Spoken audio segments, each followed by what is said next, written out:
நேருக்கு நேரா as clean as you like முதல் ஆற பதிவு பண்ணிருக்காரு அஜித். இங்க டாஸ் பால் வால்ல கிட்ட கொடுத்தாருங்க. மீண்டும் ஒரு 6 பேக் டு பேக் 2 ஆற பதிவு பண்ணிருக்காரு. as clean மீண்டும் வெளியே போயிடுச்சுங்க பந்து. 3 more remain. 6 பட்டவனே தெரிஞ்சு போச்சு 6ன்ட்டு. நல்லா நின்று வருது, ஈஸியா பிக் பண்ணி அடிக்கிறாரு.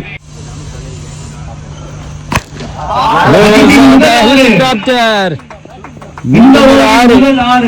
எடுத்து கொண்டு போயிட்டு இருக்காரு. ஃபுல் அண்ட் ஃபுல் அட்டாக்கிங் மோட்ல ஆடி இருக்காரு. கண்டிப்பா இங்க Ajith got change. Second ball லாட்டா போச்சு, லோவா போச்சு.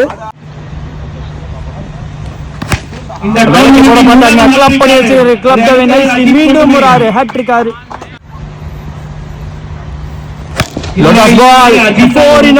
ஒன்னும் பண்ண முடியாது அஜித்தை. அஜித் சின்ன பாட்டு ரெடியாக உள்ளது.